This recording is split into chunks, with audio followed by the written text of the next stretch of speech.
I came back from my trip, and when I walked into my bedroom, I couldn't find my bed.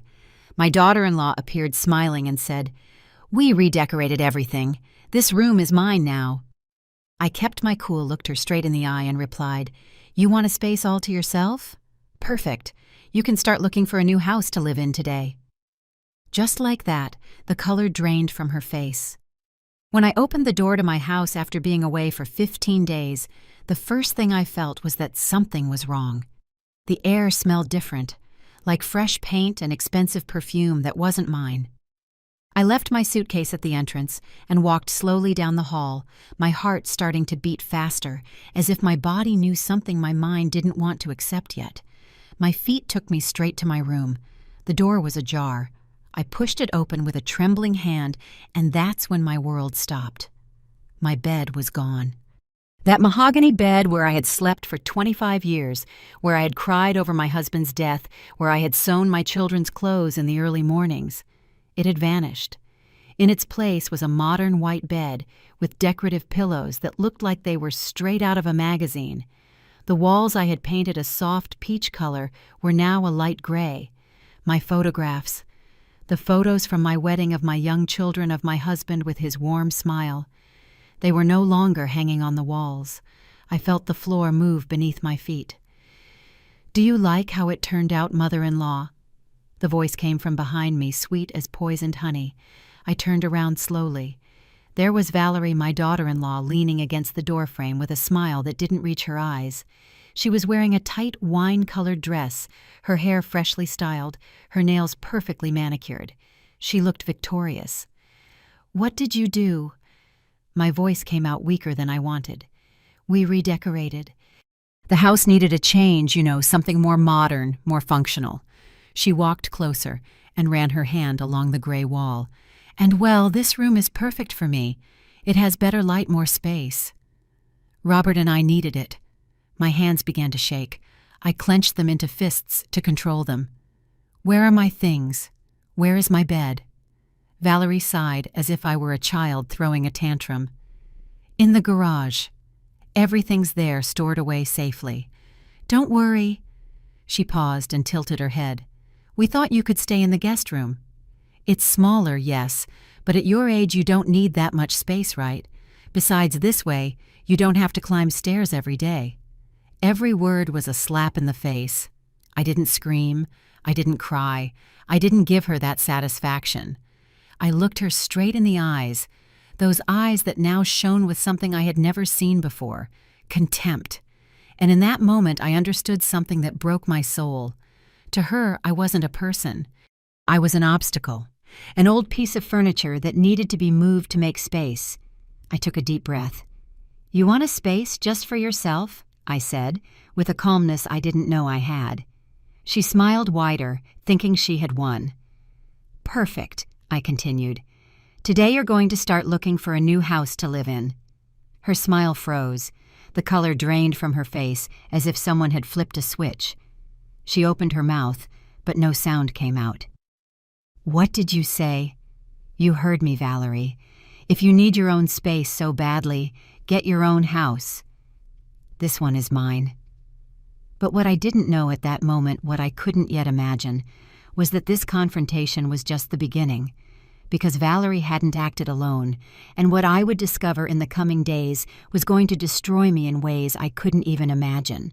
Because when you trust the people you love, you never expect them to stab you in the back, especially when those people are your own blood. If this story is touching your heart, subscribe to the Elderly Stories channel to continue hearing real testimonials from women who found their strength when all seemed lost. Valerie looked at me as if I had lost my mind. She let out a nervous laugh, the kind that sounds fake even to the person making it. "Mother-in-law, you can't be serious. Kicking us out." "But Robert is your son. This is his house too." "I bought this house," I said, and my voice now sounded firmer.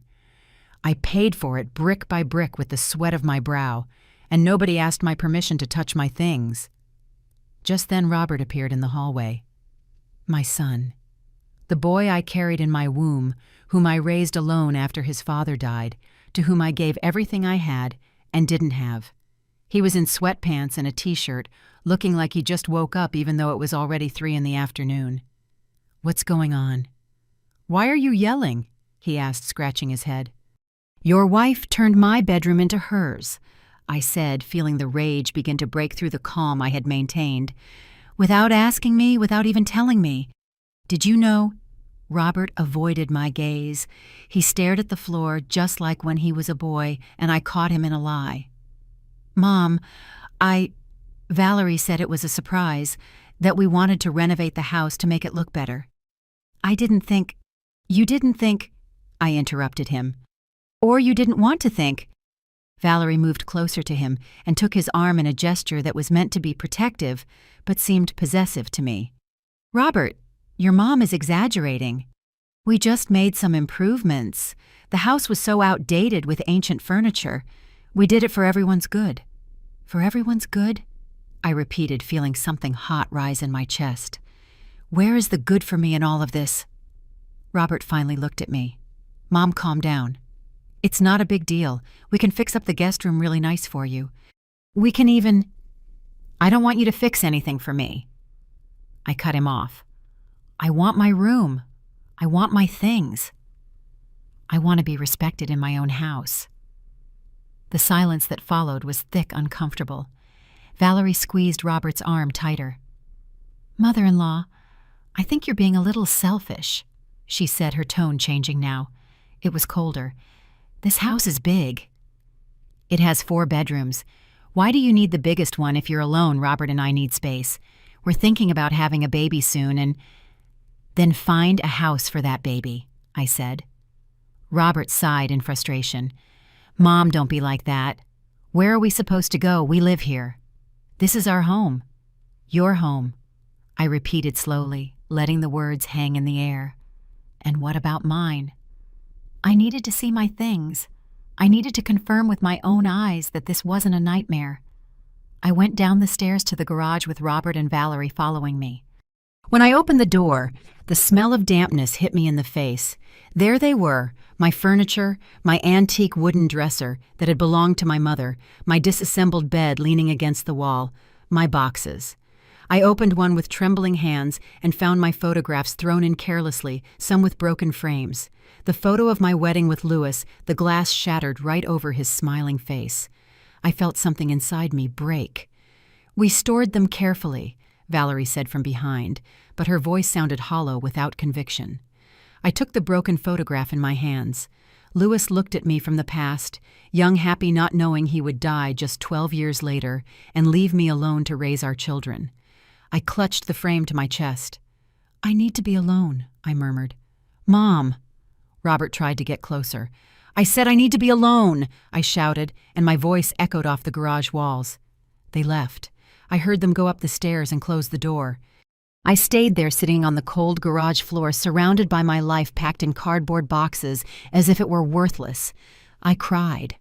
I cried like I hadn't cried since Louis's funeral. But these tears were different. They weren't tears of sadness for an inevitable loss. They were tears of rage, of betrayal, of a pain so deep it was hard to breathe. Because it's one thing to lose someone to death. It's another thing entirely for the living to erase you, discard you, treat you like you're in the way in your own home. That night, I slept in the guest room, or tried to. The bed was small, the mattress hard, and from there I could hear Valerie and Robert laughing in my bedroom. Sometime in the middle of the night, I heard them making love. And I, the owner of that house, was lying there in a room that smelled of disuse, staring at the ceiling, wondering when my life had turned into this. But what they didn't know, what I still didn't realize, was that this humiliation was just the beginning.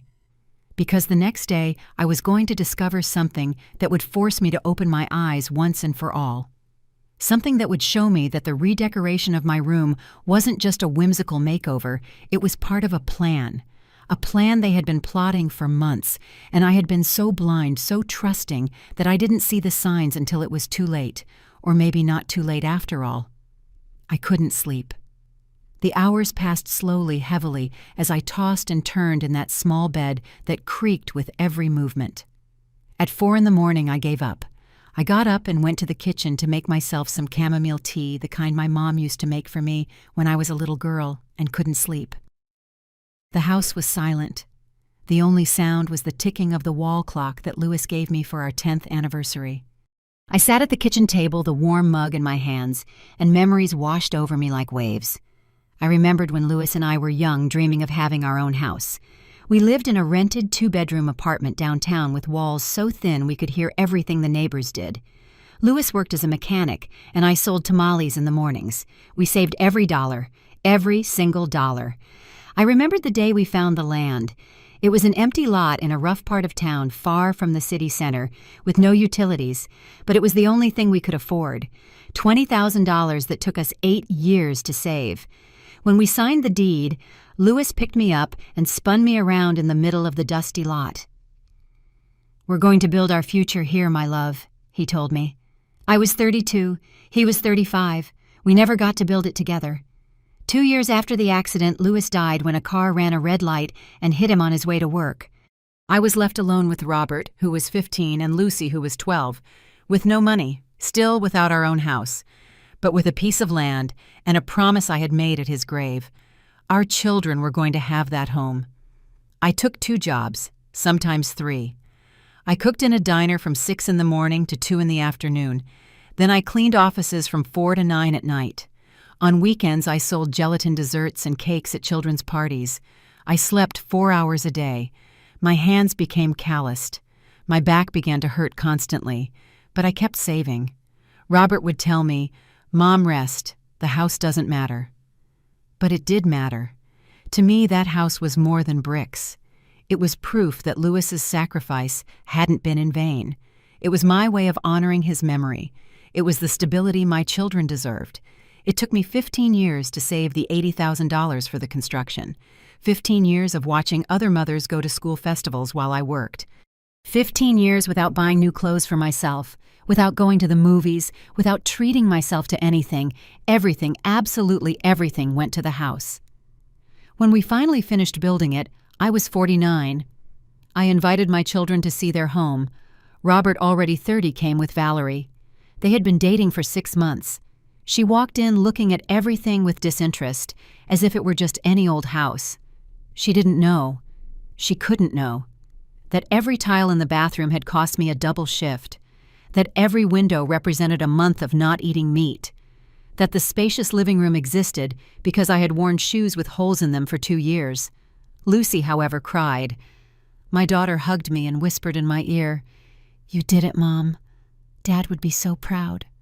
Now, sitting in my kitchen at 4 in the morning at 67 years old and feeling every one of those years in my tired body, I wondered what was it all for, to end up displaced in my own house, for my daughter-in-law to erase my history as if it were worthless, for my son to allow them to treat me this way. The tears fell again, silent, bitter. I heard footsteps on the stairs. It was Robert. He came down in his boxers and a t-shirt, his eyes swollen with sleep. He was surprised to see me. "Mom, what are you doing up?" I didn't answer right away. I looked at him. I tried to see in this 42-year-old man the boy who used to hug me and tell me I was the best mom in the world, but that boy wasn't there anymore. "I can't sleep in that bed," I finally said. "My back hurts." Robert opened the fridge and took out some water. He poured a glass and stood there, not looking at me. "Mom, I know you're upset, but..." "Do you know how much this house cost me, Robert?" He fell silent. "Do you know how many nights I worked without sleep so you could have a roof over your head? How many times I skipped meals so you could eat 3 times a day? Mom, don't start with that. No, son, I need you to understand." I stood up, feeling my knees protest. This house isn't just walls and a roof. It's my blood, it's my life, and you two are treating it like a piece of property you can just remodel whenever you feel like it. Robert put the glass down on the table with more force than necessary. "So what do you want me to do? Tell Valerie to undo everything." "We already spent $15,000 on the remodeling, Mom." $15,000?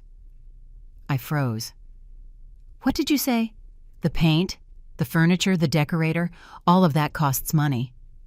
"And where did you get that money?" Robert looked away. "We have our savings." but something in his tone told me he was lying. I knew him too well. When he lied, he would scratch the back of his neck and avoid looking me in the eye just like he was doing now.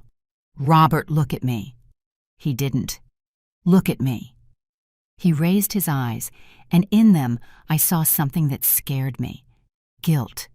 Deep guilt. "What did you do?"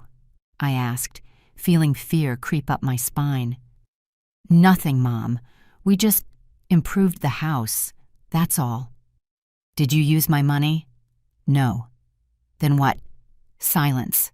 A silence that weighed a ton. Robert finished his water in one gulp and headed for the stairs. "I'm going back to sleep. You're being paranoid." I was left alone in the kitchen again, but now fear had settled in my chest like a clenched fist, because I knew my son, and I knew when he was hiding something from me, something big. The next day I was going to start looking for answers. I was going to open drawers, check papers, ask questions, and what I was about to discover would break my heart into even smaller pieces. Because sometimes the greatest pain doesn't come from strangers. It comes from the people who swore to love you. And when that betrayal is revealed, the world is never the same again. For the next 3 days, I acted as if nothing had happened, as if I had accepted my new place in the hierarchy of my own house. I made breakfast, I cleaned, I smiled when I had to smile. But inside, every fiber of my being was on high alert, watching, listening. Valerie paraded around the house like a queen. She had taken over not only my bedroom, but also my space in the kitchen. She moved my cast iron pans, the ones Louis had given me, to the top cabinet, where I could barely reach. She put her expensive ceramic pots in the place where mine had always been. Little victories she savored every time I had to ask for her help to get something down. Robert left for work early and came back late. An engineer at a construction company, he made good money, but it was never enough for his expenses. It had always been like that. He spent more than he had. When he was young, I covered his small debts. "He's young, he's learning," I told myself. Now he was 42 and still hadn't learned. On the third day, Valerie went out to the salon. "I'm getting my hair done, mother-in-law." "I'll be back in 3 hours," she said while putting on lipstick in front of the entryway mirror. My mirror, the one I had bought at an antique market 20 years ago. Robert was at work. The house was empty, silent. It was my chance. I went up the stairs slowly, holding my breath as if someone could hear me. I entered what had been my bedroom. The smell of Valerie's perfume saturated the air. It made me nauseous, but I pushed forward. I opened the closet. All my clothes were gone. In their place, expensive dresses, designer shoes, purses that cost what I used to earn in a month when I worked. I closed the closet and went to the desk. It was new, modern, made of glass. On it was a closed laptop. I didn't touch it. I didn't know how to use those tech things. But I opened the drawers, papers, lots of papers, invoices for furniture, $4,500 at a luxury decor store, payment receipts to an interior designer, $3,000, receipts for imported paint for curtains for a lamp that cost more than my first car, and then I found something that made my blood run cold. A manila folder. Inside, documents printed from the internet, pages about property possession rights through improvements, legal articles highlighted in yellow. When a family member invests significant money in improvements to a property, they can claim rights to it, especially if there is prolonged cohabitation and the original owner is of advanced age. My hands started shaking so much, I almost dropped the papers. There were notes in the margins, Valerie's handwriting. Lawyer consultation, $500. Document all improvements. Before and after photos. I kept looking. Deeper in the drawer, I found an envelope. Inside were photocopies of documents, the deed to my house, but these copies had sticky notes on them. Change to joint name. How much possession time is needed? My throat closed up. I couldn't breathe. Valerie hadn't redecorated just for fun. She was building a case. She was documenting investments to claim rights to my house, to the house that I had built with 15 years of my sweat and tears. I took out my cell phone, an old one Lucy had given me, and took pictures of everything with trembling hands. I wasn't sure how the camera worked, but I pressed buttons until I heard the click. I put everything back exactly as it was and left the room. I went down to the kitchen. I poured myself a glass of water but couldn't swallow. The water was stuck in my throat along with the knot of betrayal that was growing and growing. I needed more information. I waited for night to fall. Robert came home at 9, tired. He went straight to take a shower. Valerie was watching TV in the living room on my favorite armchair eating popcorn that she dropped on the floor without picking it up. I went to bed early. Or pretended to. At 11 o'clock, I heard Valerie talking on the phone. Her voice was coming from the backyard. I got up without making a sound and went to the guest room window that overlooked the yard. The thin curtains allowed me to see without being seen. There she was walking among my geranium pots, the cell phone pressed to her ear. "It's almost ours, Mom, I swear." Her voice sounded excited, triumphant. "The old lady is confused. She says she's going to kick us out, but she can't. Robert is her son." "This is his home, too." Silence while she listened to her mother on the other end. "No, she doesn't know about the loan yet." "Robert is scared of her. He's not going to tell her." She laughed. "Imagine her face when she finds out we used the house as collateral." "But by then, we'll have everything sorted out." My heart stopped. Loan collateral. "Look, Mom, the plan is simple," Valerie continued. "We keep investing in improvements. The more money we put in, the stronger our legal case. The lawyer said that if she tries to kick us out, we can countersue for the investments. And if she gets difficult, well, she's already 67. How much time does she have left? 5-10 years max. After that, this house will be worth over $200,000 with all the work we've done. We'll sell it and buy something better in a nice neighborhood, just like you always wanted." Tears were rolling down my cheeks, but I made no sound. I bit my fist to keep from screaming.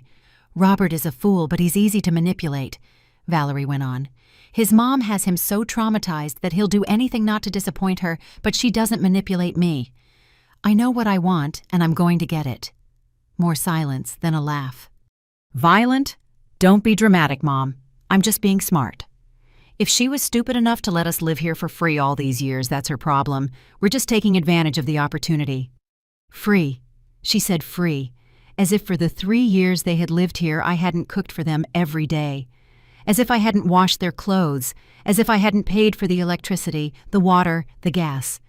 As if I hadn't given Robert $5,000 when he needed the down payment for his car because his credit was rejected. I moved away from the window before I could hear any more. I went back to my small bed and lay there staring at the ceiling, my heart beating so hard I could feel it in my ears. Now I knew the truth. It wasn't just about taking over a room. It was a calculated, meticulous plan to take my house from me, to take the only thing I had left in this world. And Robert knew. My son knew, and hadn't said a word. That night, I made a decision. I wasn't going to scream. I wasn't going to cry anymore. I wasn't going to give them the satisfaction of seeing me broken. I was going to be smart. I was going to plan.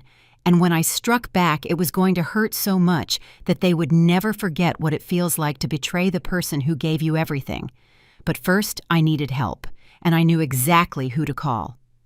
The next day, very early, I dialed a number I hadn't used in months. The phone rang 3 times before someone answered. "Mom, are you okay?" Lucy's voice sounded worried. I never called her so early.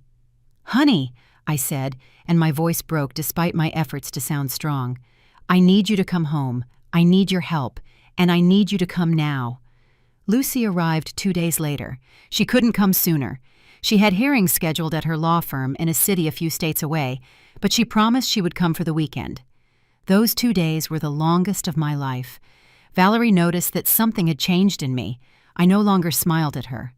I no longer pretended everything was fine. She watched me with suspicion like a cat that knows the mouse is planning to escape. "Is everything okay, mother-in-law?" she asked me on Thursday morning as I was making breakfast. "Perfectly fine," I replied without looking at her. "You seem tense." "I'm fine." She put her coffee mug down on the counter with a loud thud. "Look, if you're still upset about the room, I think you're being very immature. It's time for you to get over it. Things change. You're getting older. You need to adapt." I turned to look at her.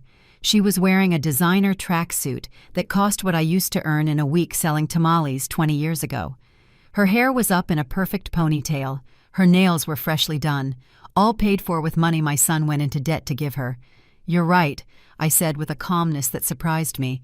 "Things change." She smiled, thinking she had won again. She had no idea what was coming. On Friday night, Valerie gave me the news. "Mother-in-law, some friends are coming over for lunch tomorrow. We're going to be in the living room, and we need privacy.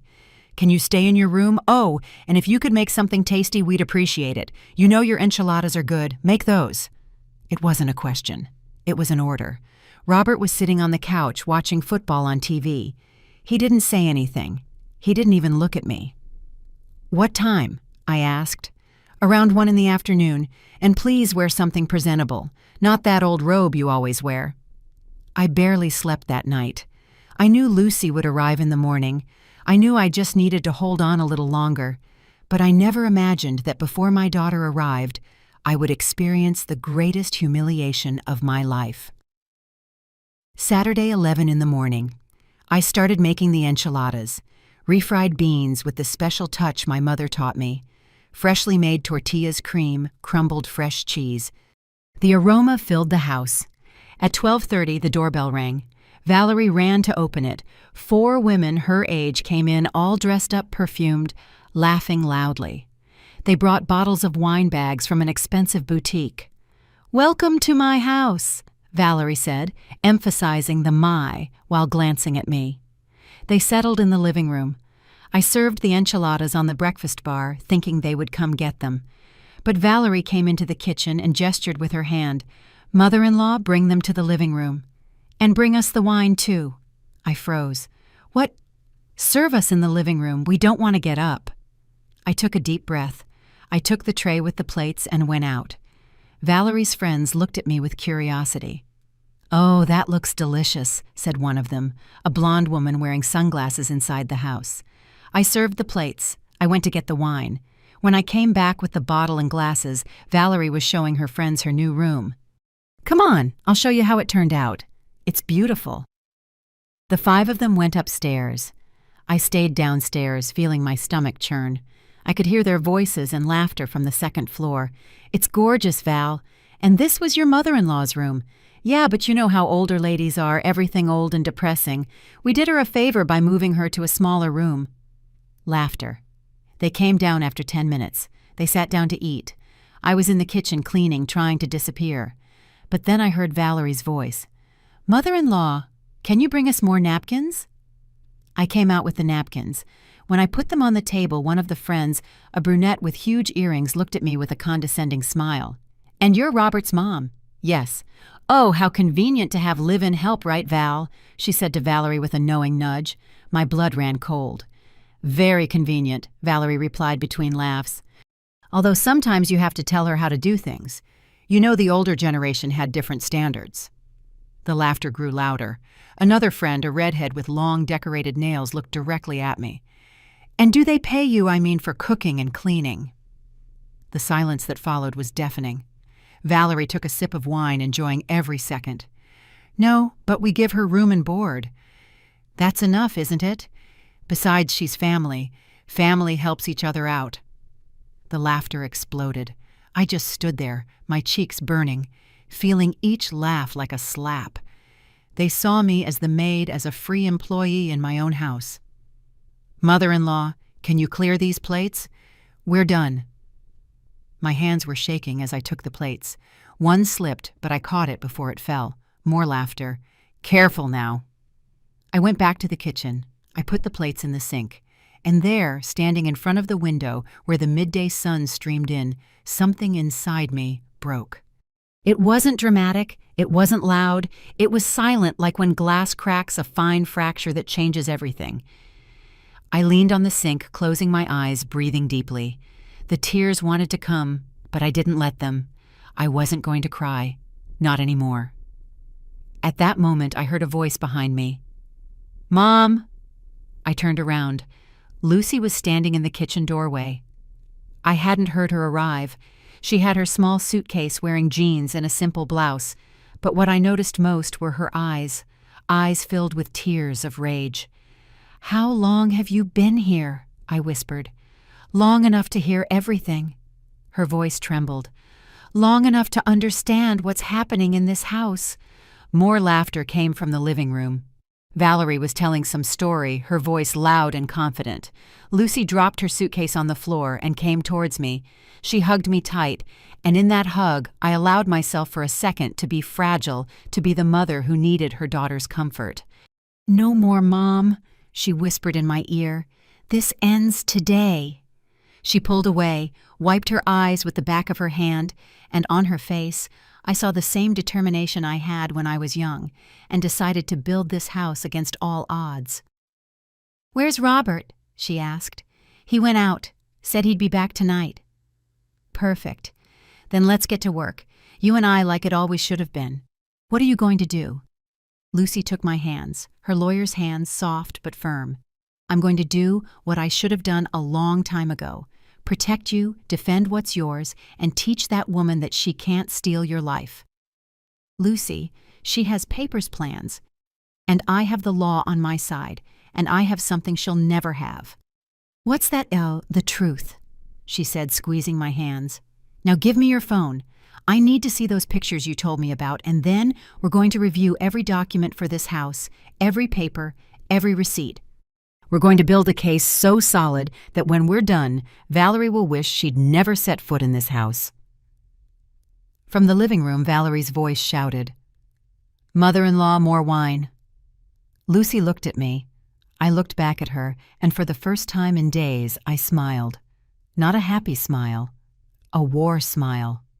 "You go," I told Lucy. "Introduce yourself. I want to see her face when she realizes I'm not alone anymore." My daughter walked out of the kitchen with firm steps. I followed a few feet behind. Valerie was pouring more wine when she saw Lucy. Her smile froze. "Lucy, what a surprise." "Hello, Valerie." My daughter said, her voice as cold as ice. "I came to spend a few days with my mom. Hope you don't mind me using my old room. Oh, wait, that's right. It's yours now, isn't it?" The silence in the living room was absolute.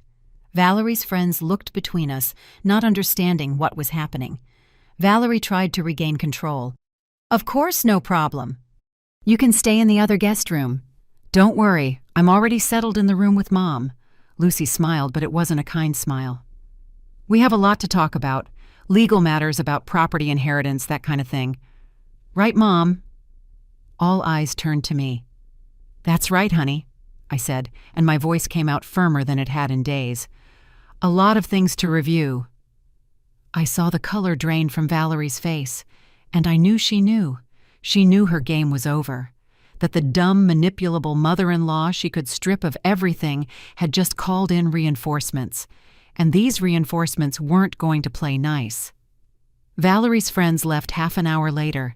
The atmosphere had become awkward tense, like when everyone knows a storm is about to break, but no one wants to be the first to mention it. Valerie saw them off at the door with fake kisses and promises to see them soon, but I could see her hands trembling as she closed the door. Lucy and I were sitting at the dining room table. My daughter had taken out her laptop, a slim silver one that shone under the light, and had spread papers all over the table. I had given her my phone with the pictures I took from Valerie's desk. "This is serious, Mom," Lucy said as she reviewed the images, enlarging them with her fingers on the screen. "Very serious." Valerie walked into the room. She had taken off her heels and was walking barefoot, trying to look casual, but I noticed her eyes kept darting to the papers on the table. "What are you two doing?" Lucy looked up. "Reviewing documents, Mom's legal affairs. Don't worry about it." "What documents?" "The ones for the house." I answered, looking at her directly. "The deed, the payment records, everything that proves who owns this property." Valerie crossed her arms. "No one's saying it's not your house." "Oh, really?" Lucy took out her own phone and pressed the screen. Suddenly, a voice filled the room. Valerie's voice talking on the phone in the backyard. "It's almost ours, Mom. The old lady is confused. She doesn't know about the loan yet." I had recorded everything that night without her knowing. My old phone had a recorder function that Lucy had taught me to use months ago. The color drained from Valerie's face. She opened her mouth, but no sound came out. "Sit down," Lucy said in her lawyer voice, the kind that doesn't take no for an answer. Valerie remained standing. I said sit down. Valerie obeyed, collapsing onto the sofa as if her legs could no longer support her. Lucy stopped the recording. Now we're going to talk, and you're going to tell me the truth. What loan? I don't know what you're talking about. Don't take me for an idiot. Lucy's shout surprised even me. My daughter had always been calm, measured. I have the recording. I have pictures of legal documents you were researching about possession rights. I have receipts for $15,000 in renovations that were not authorized by the owner of this house.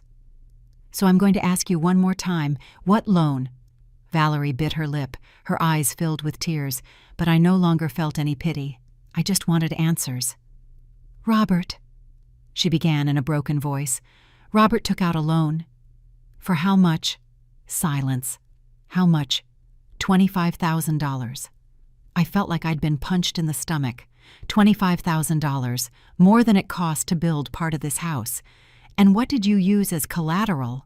Lucy asked, although her tone suggested she already knew the answer. The house, Valerie whispered. But it's not what you think.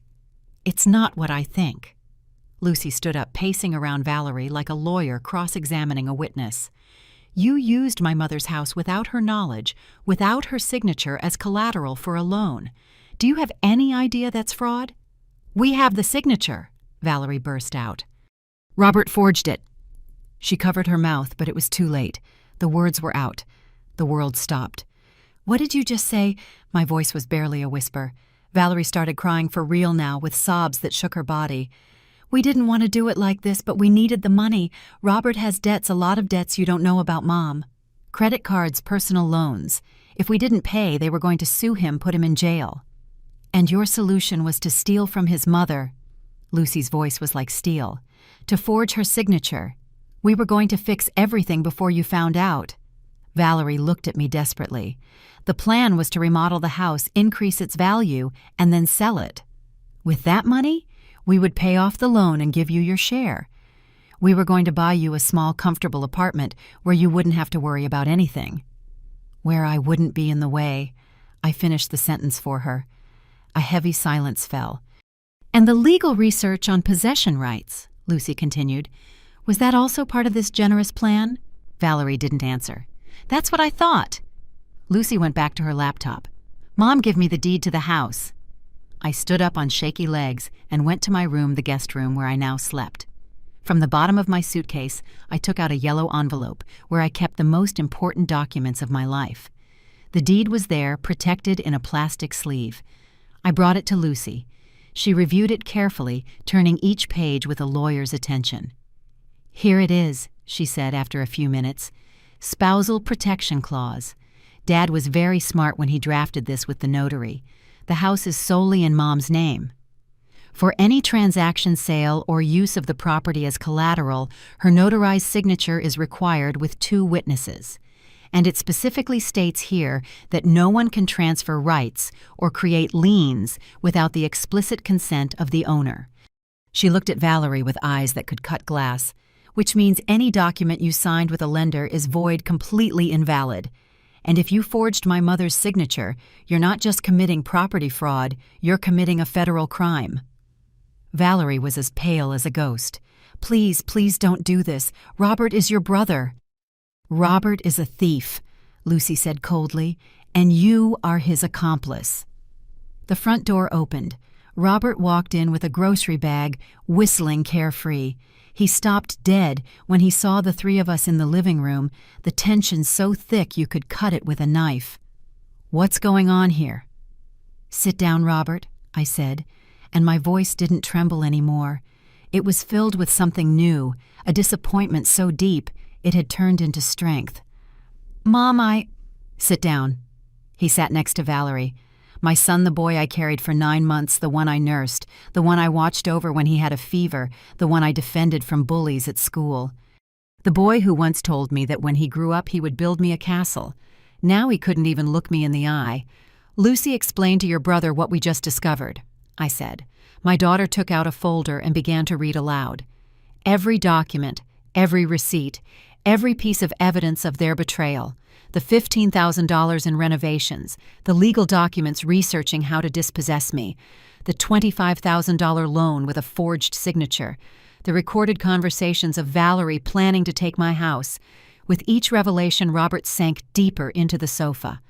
When Lucy finished, the silence was absolute. Even the birds outside seemed to have stopped singing. "Is it true?" I asked my son. "Is all of this true?" Robert covered his face with his hands. "Mom, the debts. I didn't know what to do. I was going to pay you back everything, I swear." "You didn't answer me. Did you forge my signature?" He looked up. His eyes were red. "Yes." That simple word fell like a stone into a bottomless well. "Then this is what's going to happen," Lucy said, taking control. "You have 48 hours to get out of this house. You will take only your clothes and personal belongings. All the furniture you bought with the fraud money stays here." "You can't kick us out," Valerie shouted. "This house belongs to Robert, too. It's his inheritance." "It was his inheritance," I corrected her, "until he decided to rob me while I was still alive." "Mom, please." Robert knelt in front of me. Real tears streamed down his face. "Please give me another chance. I'll fix everything. I'll get the money. You'll what, Robert? Are you going to give me back my dignity? Are you going to erase the fact that you allowed me to be treated like a maid in my own house? Are you going to make me forget that you signed documents with my name without my permission?" "Mom, no." I stood up. "For 42 years, I gave you everything. My youth, my health, my entire life. And when I finally needed you to take care of me, to respect me, you chose to betray me in the worst possible way. Mom, I love you. Love doesn't steal. Love doesn't lie. Love doesn't plan to ship its mother off to a small apartment to keep what she built." Robert was sobbing on the floor. Valerie was on the couch staring at the wall. Lucy took some papers from her folder. "Here is the document you will both sign. It's an agreement where you acknowledge you have no rights to this property, that all improvements were made without authorization, and you agree not to initiate any legal action against my mother. If you don't sign it, we file charges for property fraud with the district attorney's office tomorrow morning." "And if we sign it?" Valerie asked, her voice barely audible. "If you sign it and leave without any trouble, we won't press charges. It's that simple." Robert looked at the document. Then he looked at me. "Mom, if I sign this, will you ever forgive me?" The question hung in the air, and I wondered, could I forgive something like this? Could I ever trust the son who had betrayed me this way again? I don't know. I answered honestly. Maybe someday, but not today, and not soon.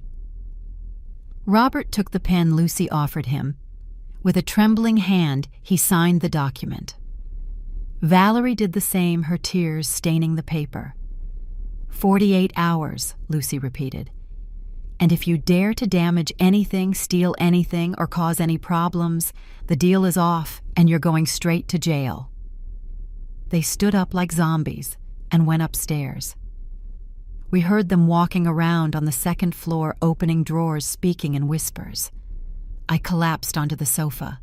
The full weight of the past few days hit me all at once. I started to tremble. Lucy sat next to me and held me. "It's over, Mom, it's over." But I knew it wasn't over, that the next 2 days were going to be hell. That watching my son pack up his life and leave the house I built for him was going to break me in ways I couldn't even imagine. But I also knew something else, that for the first time in a long time, I wasn't alone, and that this battle, finally, I was going to win. The next 2 days were a silent torture. Robert and Valerie moved through the house like ghosts, avoiding my gaze, packing their things into cardboard boxes they got from the supermarket. The sound of packing tape sealing the boxes became the soundtrack of those 48 hours. Lucy never left my side. We slept together in the guest room, holding each other, like when she was a little girl having nightmares. But now the nightmare was real, and we were wide awake living it. On Monday morning, the deadline, Lucy decided it was time for one last conversation. A conversation to lay everything on the table, without yelling, without tears, just truths. "We need to close this properly," she told me as we had coffee in the kitchen. Not for them, for you, so you can move on without any doubts.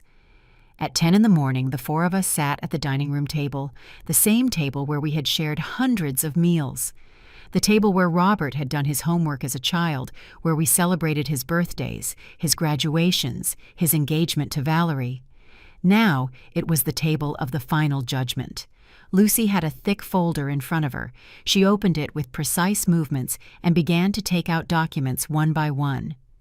"Before you go," she began, "I want you to understand exactly what you did, not to make you feel bad, but so you never do this to anyone again." She placed the first document on the table. The deed to the house signed in 2005. Total construction cost $80,000. My mother worked for 15 years to save that money. 15 years cleaning, cooking, selling things, while you, she looked at Robert, were studying, going out with friends, living a normal life. Robert stared at this table. Lucy put down another paper. "Bank statements. Here are the movements on Mom's credit card for the last 6 months." She pointed to a line marked with a yellow highlighter. "Charges at department stores for $8,700. Valerie, your name appears on several of the receipts as the person who signed. You used her card without authorization." Valerie wrung her hands but said nothing. "Next." Lucy put down more papers. "Loan contract with a loan shark from the neighborhood. $25,000 borrowed at 30% annual interest. Document with my mother's forged signature using this house as collateral." She looked up. "Do you know what would have happened if you didn't pay? The loan shark would have started legal proceedings, and even though the signature was fake, the process would have been long, expensive, and agonizing. Mom would have had to hire lawyers, go to court, prove the fraud. All while you were enjoying the stolen money." "It wasn't like that," Robert started. "Yes, it was," Lucy exploded. "Exactly like that. And the worst part is, you showed no remorse until you were caught."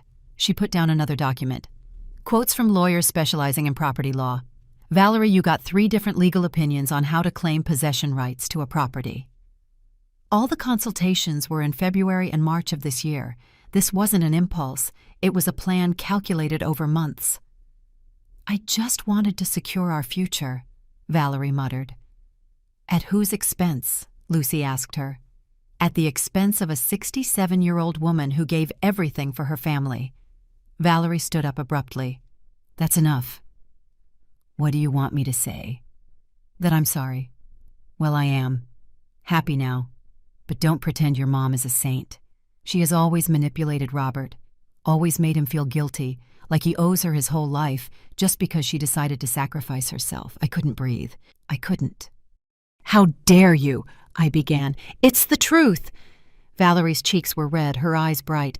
"It's always, Mom suffered so much, Mom worked so hard, Mom sacrificed so much." And you know what? Yes, she did, but that was her choice. Robert didn't ask her to work herself to death. He just wanted a mother, not a martyr who charges him for every dollar she invested. Robert put his hand on her arm. "Val, stop." "No, Robert, I'm not going to be quiet anymore." She turned to me. "I know we made mistakes. I know we were wrong, but you're not perfect either." Always trying to control Robert's life, always meddling in our marriage, always comparing me to your perfect life of sacrifice. The words hurt. They hurt because there was a small grain of truth in them. Maybe I had been too present. Maybe I had used my sacrifice as an emotional weapon without realizing it. "You're right," I said, and everyone looked at me surprised. "I'm not perfect, and maybe I did make mistakes as a mother. Maybe I pushed too hard. Maybe I reminded you too many times of everything I did for you." I stood up, looking Robert in the eye. "But none of that justifies what you did. None of that justifies stealing from me, forging my signature, planning to dispossess me of the only thing I have left. If you were upset with me, you should have talked about it. If you felt I was pressuring you, you should have set boundaries, but you had no right to destroy me." Robert had tears running down his cheeks. "Mom, I never wanted to destroy you. I just felt so pressured. The debts work Valerie wanting a better house, and me not being able to give her anything. And there was this house so big, just for you. And I thought if we could have it, everything would be fixed. And my opinion, my will, did that not matter? "I thought you wouldn't notice until it was too late," he said, and the brutal honesty of his words was like a punch. "I thought by the time you realized everything would be legally settled and you'd have to accept it." There it was, the naked truth. It wasn't a mistake, not an impulse. It was a deliberate plan to steal my house before I could defend myself. Lucy placed the last document on the table. Mom's new will. "We drafted it yesterday with the notary. It specifies that this house upon her death will pass entirely to my name. Robert is explicitly excluded from any inheritance related to this property. You can contest it if you want, but with all the evidence we have, you won't win." Robert turned pale. "You're disinheriting me." "Yes," I replied, and my voice didn't tremble. "Because a son who steals from his mother doesn't deserve to inherit anything from her."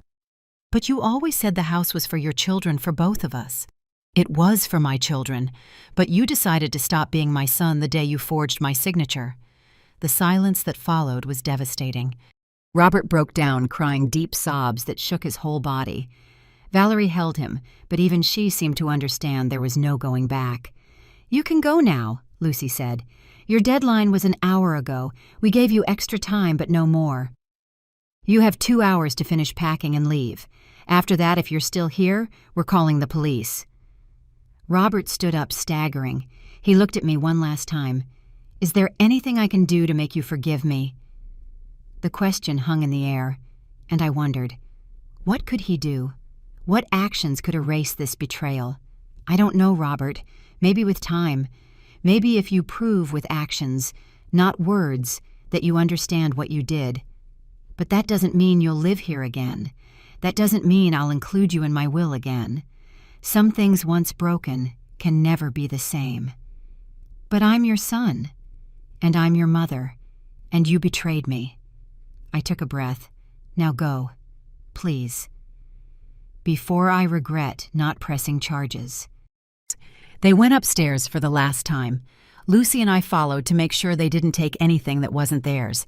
We watched them put the last of their things in suitcases, take down their decor from my bedroom, watched Valerie remove the expensive curtains she had bought, the framed pictures of the two of them, the modern lamp. When they finished, they brought the suitcases down. 4 large suitcases, 3 boxes. That was all they were taking from 3 years of living here. Robert loaded everything into his car parked outside, a car for which I had given him the down payment 2 years ago. Before getting in, he turned one last time. "Take care, Mom." "Robert," I said, and closed the door. I stood there on the other side, listening to the engine start, to it driving away, to my son leaving my house maybe forever. Lucy hugged me from behind. "You did the right thing, Mom." "Then why does it hurt so much?" I whispered. "Because love doesn't just turn off overnight. Because even though he did a terrible thing, he's still your son. And that's the hardest part of all of this. That the pain comes from exactly that love." I cried in my daughter's arms. I cried for the son I lost. Not to death, but to betrayal. And that kind of loss hurts in ways death never could. But when the tears finally dried, when I pulled away from Lucy and looked at my house free of invaders, free of lies, I felt something new growing in my chest. It wasn't happiness, not yet. It was something smaller, more fragile, but real. It was peace. And in that moment, I knew I was going to be okay, that it might take time, that I might never be the same, but I was going to survive this, because I had survived worse things, and I had always pulled through. The days after Robert and Valerie left were strange. The house felt different, quieter, bigger. Sometimes I would find myself setting 3 plates on the table out of habit, and then I'd have to put one away when I remembered it was just Lucy and me now. My daughter stayed for a full week. She took time off from her firm to be with me to make sure I was okay, but mostly to help me reclaim my space. The first project was undoing everything Valerie had done in my bedroom.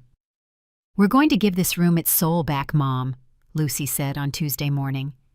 We went down to the garage and started bringing my furniture up. My mother's dresser, heavy, dark wood with hand carvings. Lucy got help from 2 neighborhood boys to bring up my bed. When they assembled it in its original spot, I sat on the mattress, and something inside me settled. "It doesn't smell like her perfume anymore," I said.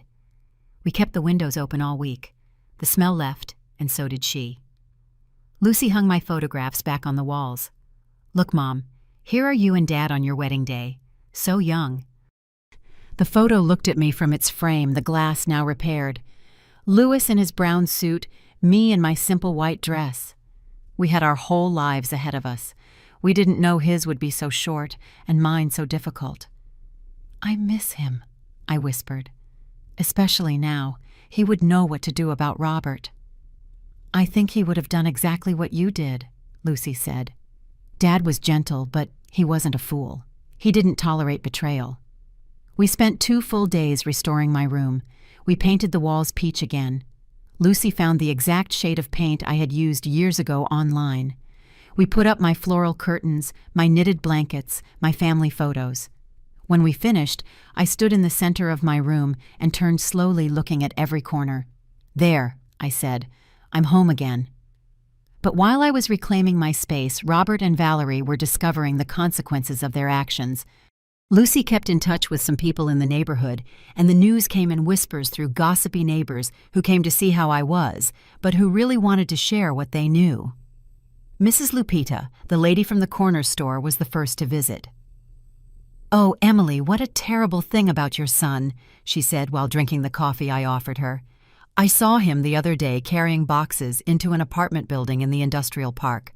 Tiny little apartments, the kind that rent for $950 a month. $950. Almost all of Robert's salary would go to rent." "And how did he look?" I asked, unable to stop myself. He was my son, after all. "Worn out honey with dark circles down to the floor." "And Valerie?" "Oh, she was in a foul mood, yelling at the moving guys, complaining about everything." A week later, I ran into Mr. Martin, the owner of the hardware store where Robert used to buy things. "Mrs. Fuentes, your son came in the other day, asking for a loan. He told me while I was buying new pots for my garden. I told him I couldn't help him, but he looked desperate, said collectors were looking for him. That the loan shark he owes is sending people to his job. The loan shark, the $25,000 loan. Without the house as collateral, how was Robert going to pay Lucy? Did her own research and told me what she found out. Robert is trying to renegotiate the debt, she told me one night at dinner. But the loan shark won't budge. He's charging him interest on top of interest. The debt has already grown to $32,000, and with no assets to offer, he can't get another loan to pay this one. And at his job, that's another problem." Lucy picked at her food without appetite. "One of the collectors went to his office. Made a scene at the reception. Robert's boss found out about the debts and the fraud. They didn't fire him, but they demoted him. He's no longer a supervising engineer. Now he's an assistant. They cut his salary almost in half." I put my hand to my chest. As much as Robert had hurt me, he was still my son, and hearing how his life was falling apart pained me in complicated ways. And Valerie, she's the one really suffering. Lucy almost smiled, but it was a sad smile. She had to get a job for the first time in years. I saw her at the supermarket 2 days ago. She was filling out a job application to be a cashier. The image of Valerie, always so put together, so smug working as a cashier, was hard to imagine. 2 weeks after the eviction, I received a call. It was an unknown number. I hesitated before answering. "Hello, Emily. It's Claudia, Valerie's mom." Claudia. Valerie's mother, the one who told her daughter she was smart for trying to steal my house. "What do you want?" "I need to talk to you." Her voice sounded tired. "Can we meet?" "I have nothing to talk to you about." Please, just half an hour. I promise it'll be worth your while." Something in her tone made me agree. We arranged to meet at a coffee shop near my house the next day. Claudia arrived on time. She was a woman my age, well-dressed, but her face was marked with exhaustion. She sat across from me and ordered a black coffee. "Thank you for coming," she said. "You have 20 minutes, I replied coldly. She sighed deeply. "I came to apologize on behalf of my daughter and myself. Apologize. I knew what Valerie was planning. She told me everything. And instead of stopping her, I encouraged her. Her eyes filled with tears. I thought she was being clever, that she was securing her future. I didn't think about you. I didn't think we were destroying a family. And now you think about it.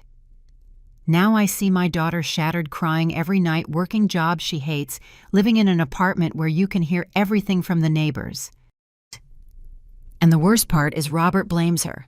He says it was all her idea, that he never would have done anything if she hadn't pressured him. And was it? Claudia shook her head. I don't know. I think they were both at fault, but Robert is a coward. He'd rather blame her than accept his responsibility. And Valerie, my daughter, is paying a very high price, as she should. I know. Claudia picked up her coffee with trembling hands. I just came to tell you that I'm sorry, and that if you can ever forgive Valerie, she is repentant, truly. I just looked at her, this woman who had encouraged her daughter to rob me, who had participated in the plan. Now she came full of regret because it all went wrong. Forgiveness isn't asked for, Claudia. It's earned, and your daughter has a very long road ahead of her if she wants to earn it. I understand, and tell her something for me. Tell her to learn her lesson. That you should never, ever try to build your happiness on the destruction of someone else. Because life has a way of settling those accounts. Always. Claudia nodded, finished her coffee, and left. I never saw her again. That night, Lucy and I had dinner in the garden. I had bought some string lights and hung them in the trees, even though it wasn't Christmas season. I just wanted my house to feel joyful again. How are you feeling, Mom? Lucy asked. Strange, I admitted. Sad, angry, relieved all at the same time. That's normal. You lost your son, but you got your house back. It's a painful trade. Do you think Robert will ever come back? Apologize for real. Lucy thought for a moment. I don't know, Mom. Maybe. Or maybe he'll never find the courage. Some children never learn. And me, will I be able to forgive him? Only you know that, and only time will tell. I looked at my house lit up with colorful lights, my garden with my healthy geraniums. My space reclaimed, my dignity restored, and I knew that whether I forgave Robert or not, I was going to be okay, because I had learned the most important lesson of all, that love doesn't mean allowing abuse, that setting boundaries isn't cruelty, that protecting yourself doesn't make you a bad mother. It makes you human, and it makes you strong. Lucy had to go back to her city after 2 weeks. Her job needed her. Her life was there. She hugged me tight at the door before she left. Will you be okay alone, Mom? I'll be fine, I told her, and this time it wasn't a lie. I'll call you every day. And if you need anything at all, I'll be on a plane and here in 3 hours. I know, honey. Now go. Go on, don't worry. I watched her drive away and stood at the door feeling the morning sun on my face. The house was silent, but it was no longer an uncomfortable silence. It was peace. The following months were about rebuilding. Not just my home, but myself. I hired Mr. Fermin, a man from the neighborhood, to help me fix things that had broken over time. Leaks I had ignored, doors that creaked, windows that didn't close properly. Little by little, the house became what it always should have been. My sanctuary. I started cooking again. But now I cooked for myself, with time, with love. I made my favorite dishes without worrying about anyone else's tastes. Mole when I felt like it. Chiles en nogada out of season. Sweet tamales just because. And as I healed, news about Robert and Valerie kept coming. I didn't seek it out, but the neighborhood has eyes and ears everywhere. Mr. Fermin told me that Robert had sold his car. I saw him on the subway the other day, Mrs. Fuentes. Your son on the subway at 6 a.m, packed in with everyone else. He looked defeated. No car, no good salary with growing debts. Life was charging him for every stolen dollar. Mrs. Lupita told me about Valerie. I saw her at the market buying the cheapest of everything. Bruised tomatoes, chicken that's about to expire, and she was carrying everything in plastic bags because she doesn't even have a shopping cart anymore. She used to come here showing off her designer bags, remember? I remembered. Valerie always came with bags from Macy's from Nordstrom, showing off her purchases like trophies. Now she was looking for deals at the market like any ordinary person. But the story that impacted me the most came 3 months after the eviction. It was a Saturday afternoon. I was in the garden watering my plants when the doorbell rang. I went to open it and found a woman I didn't know. Mid-30s, well-dressed with a stern look on her face. Emily Fuentes. Yes, that's me. I'm Gabriela Montes, an attorney. I represent Mr. Julio Estrada, the lender to whom your son Robert owes $32,000. My heart sped up. I don't owe anyone anything. I know.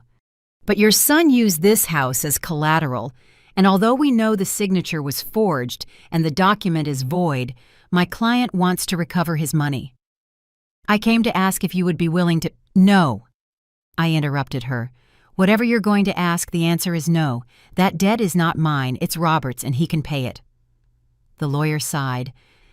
Mrs. Fuentes, I understand your position, but your son has no way to pay. My client is considering other measures legal, but unpleasant. Are you threatening me? No, ma'am. I'm just informing you. Robert filed a complaint alleging that you knew about the loan and are now refusing to help him. It's a lie, we know, but I wanted you to know. I felt my blood boil. My son filed a complaint against me 2 weeks ago. It was immediately dismissed because it had no legal basis, but he did it. When the lawyer left, I sat on the sofa feeling like the world was spinning.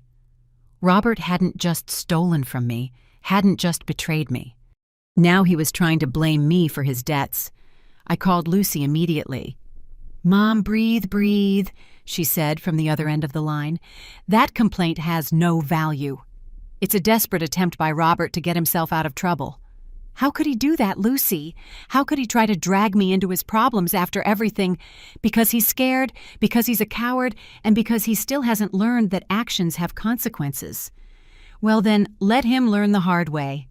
And so he did. 2 weeks later, I heard from Mrs. Lupita that Robert had been officially sued.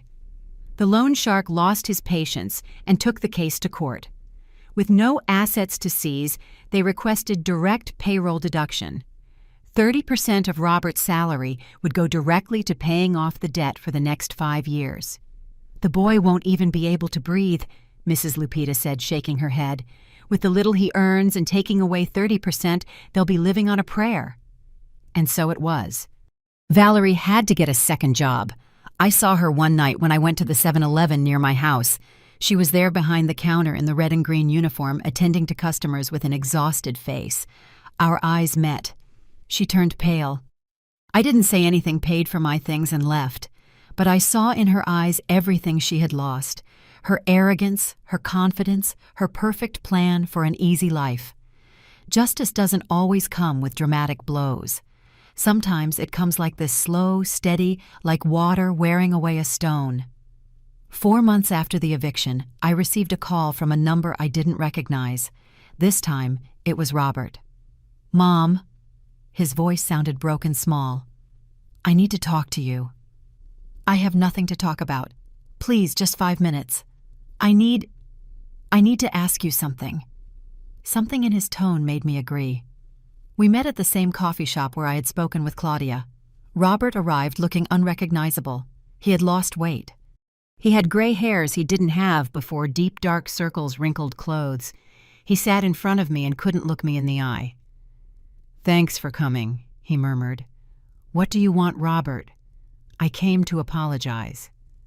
For real, without excuses, without justifications. What I did was unforgivable. I stole from you, I betrayed you. I tried to take what was yours, and then, like a coward, I tried to blame you for my own mistakes. The words sounded sincere, but I didn't know if I could believe him anymore. And what do you expect me to do with that apology? Nothing. I don't expect your forgiveness. I don't deserve it.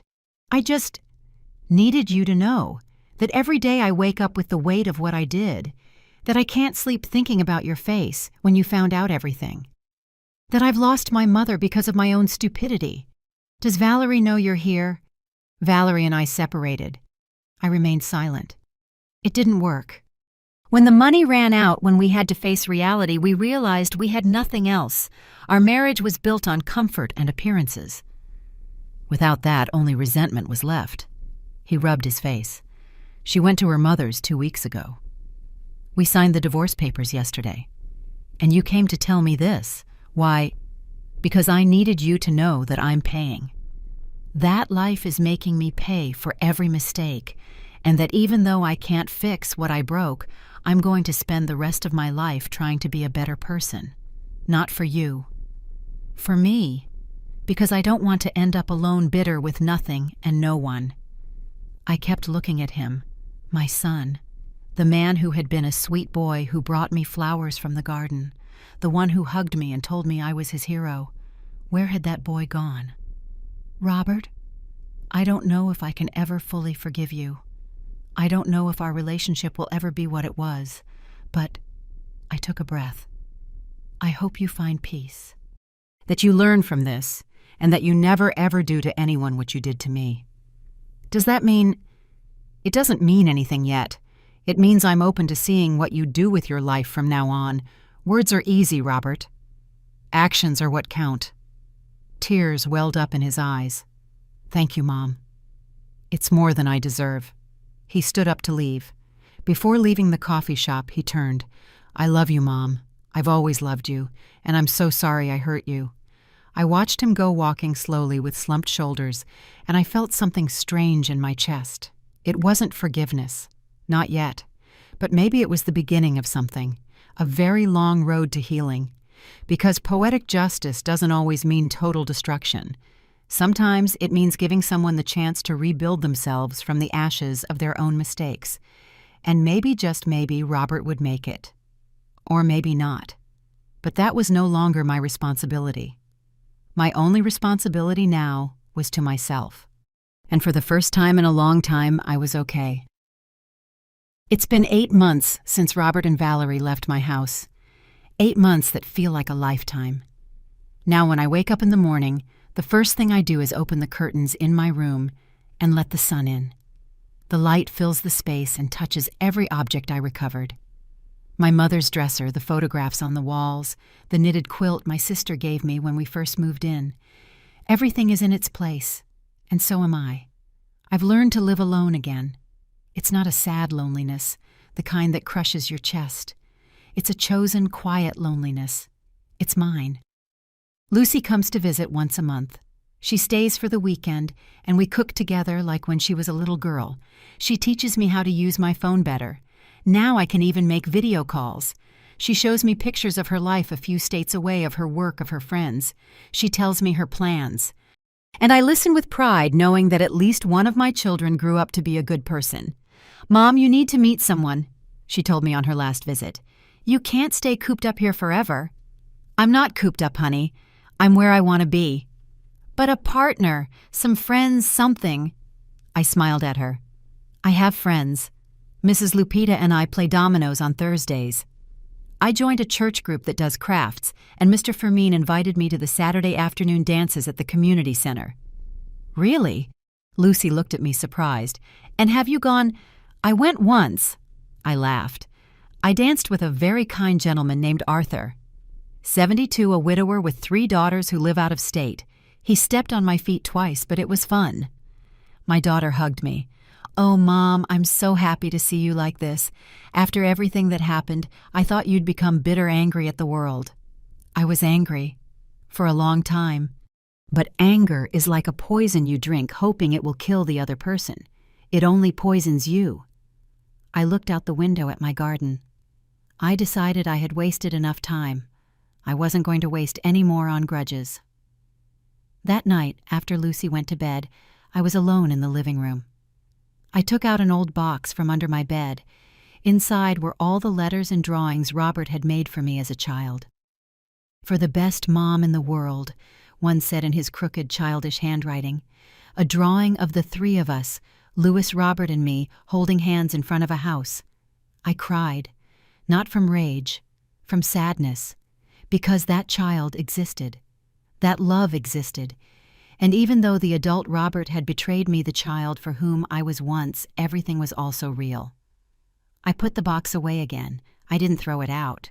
Maybe someday I would need it to remember that people are complicated, that we can love and hurt, that we can be good and make terrible mistakes. Robert has called me 3 times in these 8 months, short, awkward conversations at first. He tells me he got a new job, better paying, at a small construction company, that he's living in a rented room alone learning to cook, that he's going to therapy to understand why he made the choices he made. I haven't given him false hope. I haven't said all is forgiven, because it's not. But I listen. And maybe with time we can build something new. Not what we had before. That's dead. But maybe something different, more honest, more real. Or maybe not. And that's okay too. Because I learned that a mother's love doesn't mean sacrificing yourself until you disappear. It doesn't mean letting them walk all over you because they're your blood. True love includes boundaries. It includes respect. It includes the dignity to say, this far and no further. This house I built with my own hands, brick by brick, dollar by dollar, is no longer just a building. It's a symbol. It's proof that I can survive impossible losses, that I can get up when I'm knocked down, that my worth doesn't depend on whether my children acknowledge me or not. I am worthy because of who I am, because of what I've built, for the battles I've won and the ones I've lost, for every scar I carry with dignity. Now when I walk through my house, I touch the walls and whisper to them, we endured. You and I, we endured together. And it's true. The other day, Mrs. Lupita told me that Valerie left the neighborhood, that she moved to another state with her mother, that she left everything behind and started over. I wish her the best. I really do. Because holding a grudge is like carrying stones. They only weigh you down. Mr. Fermin told me he saw Robert at church last Sunday. He looked different, ma'am. More humble, more present. Maybe he's changing. Maybe not. Time will tell. But I'm no longer waiting for anyone to change for me to be happy. I no longer need my children's validation to know I was a good mother. I did the best I could with what I had. I gave everything I had to give. And if that wasn't enough for Robert, that's his problem, not mine. Tonight I sat in my garden with a cup of chamomile tea. The colorful lights I never took down illuminate the trees. It's cold, but I like the feel of the fresh air on my face. It reminds me that I'm alive, that I survived. And as I sit there thinking about everything that happened, about everything I lost, and everything I gained, I come to a simple but powerful conclusion. It was worth it. It was worth fighting for what was mine. It was worth setting boundaries, even though it hurt. It was worth saying no, even when they called me selfish. It was worth defending myself, even if it meant losing temporarily or forever the relationship with my son. Because at the end of the day, when I close my eyes in my bed, in my room, in my house, I can sleep in peace. I don't have to wonder who will try to dispossess me tomorrow. I don't have to walk on eggshells in my own home. I don't have to pretend everything is okay when it's not. I am free, and that freedom, that peace is priceless. Today I want to say something to all of you who are listening, to all the women who have given so much, who have sacrificed so much, who feel like they can't go on. You have the right to set boundaries. You have the right to say enough. You have the right to protect what you built with your own hands, with your own sweat, with your own tears. You are not bad mothers for demanding respect. You are not bad people for defending yourselves. You are not selfish for putting your well-being first. Generosity is beautiful. Sacrifice is noble. But when that generosity turns into abuse, when that sacrifice erases you as a person, when you give so much that there's nothing left of you, then it's not love. It's self-destruction. And you are worth more than that. Your children, your partners, your family members have to learn that respect isn't asked for, it's demanded. That love without respect isn't love. That family doesn't mean infinite tolerance for abuse. If someone tries to take what is yours, whether it's a house, your dignity, or your peace, you have the right to defend what belongs to you. And if that means walking away from people you love, if that means being alone temporarily, if that means being called harsh or bitter, so be it. Because chosen solitude is 1,000 times better than company that destroys you. And remember, it's never too late to take your life back. I was 67 years old when I had to face the greatest betrayal of my life. 67. Many people told me I was too old to fight, to start over, to be alone. But here I am at 68, stronger than ever, more at peace than ever, more myself than ever. Age doesn't define you. The mistakes of others don't define you. What defines you is how you respond when life hits you. Whether you stay down or get up. Whether you accept the abuse or you say, never again. I chose to get up. And if you're listening to this and you're going through something similar, I want you to know you can get up too. You have that strength inside you. Maybe you don't believe it now. Maybe you feel broken, finished, too tired to fight. But the strength is there waiting. You just need to make the decision. One decision at a time, one day at a time, one boundary at a time. And one day, I don't know when you'll wake up and realize you survived, that you moved on, that you got your life back. And that day you will smile and you will know that every tear, every fight, every moment of pain was worth it. Because in the end, the only thing that really matters is this. Can you look at yourself in the mirror and be proud of the woman you see? Can you sleep in peace, knowing you defended yourself? Can you live with dignity in the space you built? If the answer is yes, then you've won. And I, Emily Fuentes, 68 years old, owner of this house that I built with my own hands, can say with all my heart, I won.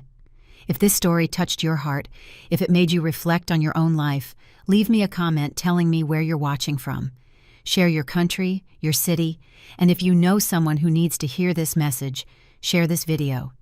Give it a like so more women can find the strength they carry within, and subscribe to the Elderly Stories channel to continue joining us for more real-life stories of real women who found their dignity when all seemed lost. Remember, your life belongs to you, your space belongs to you, your peace belongs to you, and nobody has the right to take it away. See you in the next story. Take good care. And never forget, you are worth everything. The end.